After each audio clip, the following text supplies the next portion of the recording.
Hello everyone, and welcome to a new Territorialio video. Today we're going to be watching a game of me playing in France against the WEEN squad. We're playing against 10 players from the WEEN squad. If you all don't know Uther Elkana, you should definitely check out his channel. He just hit 500 subs. We're going to be taking this game a little bit slower as I'm starting here in France, just so I can walk you through some of the different things going on in this game. What I've found with this game of trying to describe what's going on, there's so many things happening that trying to commentate on a faster speed is a little bit tough. So thinking about my spawn position, we could do some surveys of every spawn on the map here, but essentially I chose this spawn having played a lot of games against 10 people today, a lot of two teams games, which are really tough, because I realized that we were not having success and that I needed a spawn where I can go as super carry. I cannot do an off-beaten path thing. For context, in a lot of contests, especially with like 100 people on South America,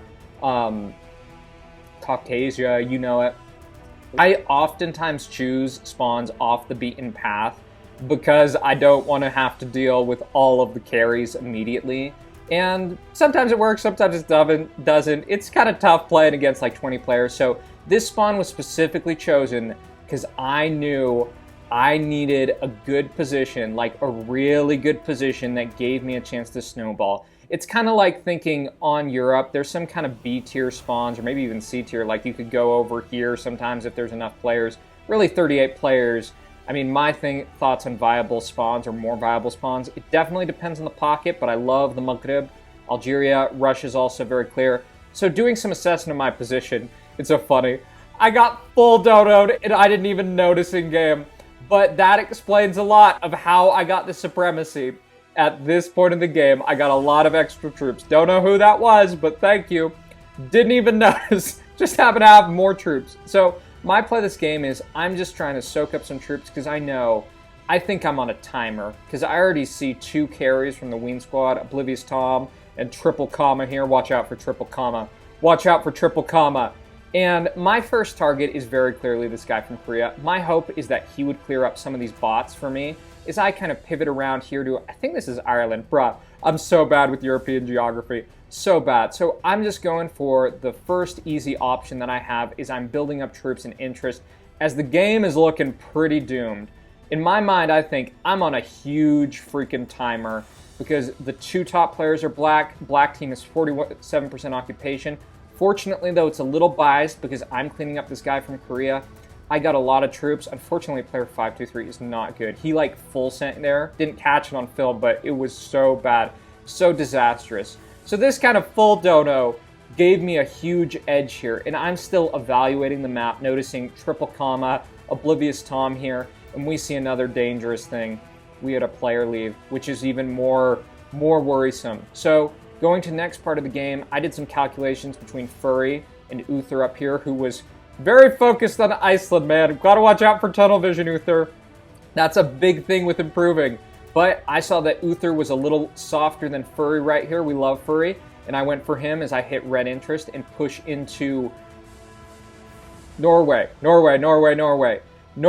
and Sweden right here. So I'm going for Uther. I just got to keep up my snowball. I feel like I am on a serious timer, just given the trend of the game in seeing that earlier. I sent a boat up here to Iceland. I think Uther got it. And now I'm starting to think about next steps in the game. I didn't fully notice at first this guy left, but it was kind of doomed. In knowing this guy, player 523, who's probably sitting on crazy red interest and doing nothing, I have a ton of dead weight. So even 35% here, that's a bit misleading. So I'm taking out Furry and I'm going to next pivot because I realize WEEN Triple Comma is dangerous and Oblivious Tom's going to get all this. So I've just cleaned up Furry and my next step is I'm sending out a boat here. And this is the most key moment of the game. This boat right here into southern Spain, this boat, my game is riding on this boat. I have to hit Oblivious Tom now. If I do not get in here and watch this, I barely got in. If I do not get in here, I think I lose. I sent a big hit out here. I had a lot of troops stacked up. I was hitting red interest, and I have the perfect angle to hit him with keeping this border with Triple Comma. Simultaneously, I knew I was getting hit by Grassy at a few points here, and Grassy's cleaning up some of these people. But with this, I keep on going for Oblivious Tom here. I'm not sure. Did someone donate this dude? I don't even know, man. I think I also sent a boat up here to get Uther at some point, but I'm still going for Oblivious Tom here. But I see that there is the triple comma carry, and really, I should not win this game. Look at this. 523 just donated all his troops. What even is that? I take another hit out of Oblivious Tom, and here's the key moment. I stop.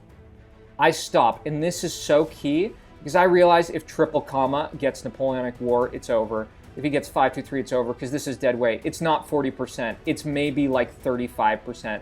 Maybe even 30% me, because this is not good. So I pivot up here to Norway, Sweden, Finland, going to clean up. I clean up Iceland, and I leave Oblivious Tom to clean this up. I'm simultaneously being, I don't even know if I would call it punched, because it's not very serious, by Grassy here at sporadic points, and I want Oblivious Tom to clean this up. Grassy has also done the perfect thing for me. He's created a buffer, and my thought is if I can clean up my zone, which is up here in Norway, I have a shot against Triple X, but it's 50%.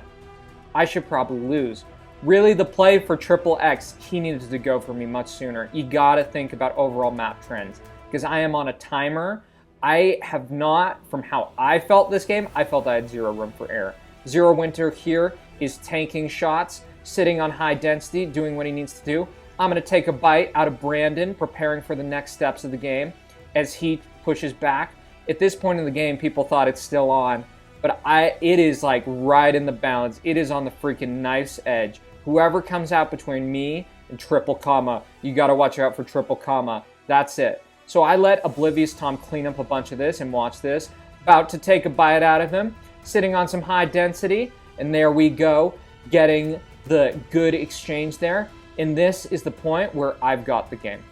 I have had enough density. I cleaned up my zone fast enough. I recognized the threat from the beginning. I did get supercharged, but this is a key thing about how this game goes. I used Grassy as a wedge. I used Oblivious Tom as a wedge. And now when it comes time to hit triple comma, as Zero Winter has tanked for me, it's over. So I think this was a really good game for thinking about how you do border management. You have to have really significant map awareness to win games like this. Remember, this game is against 10 people with Uther Elkanah, who could communicate via VC. Uther did not necessarily recognize a threat. I think this was a good game. I did not have a lot of success tonight, but this was one good outcome on my end. Happy about it. A lot of two-team games, very difficult. From here, I just peace out, but just a kind of fun fact, if y'all want to play with me, I want to tell you the easiest way to play with me. I am not going to do live streaming yet. Various reasons for that, but I typically play with Uther Elkanah's live stream. So if you don't know his channel, definitely go check it out. I think a lot of you already know. We had about, I think, only 20 people on the stream. It's not like overwhelming odds like Corgi's stream, and I actually think it's pretty fun. Like, because you can play with the stack team, with the WEEN squad, or you could come and join me for some of the games to play against them and give them some competition. If you don't like me, it's your opportunity to see me lose. If you do like me, you can come try to boost me, I guess. I mean, I really like these type of streams because it's just kind of fun hanging out. And you can have different type of competition. For me, playing on the WEEN squad, it's been a little too easy. Sometimes I like doing it just to say hello, help boost and supercharge some people, especially when we're playing some more stack teams. But in this case, it looks like I was able to eke out the win with excellent tactical awareness, decision making, even coming down from basically 50% versus 30%. So GG's, thanks for watching everyone. Be sure to check out my channel if you want to see more videos like this. Take care. Bye-bye.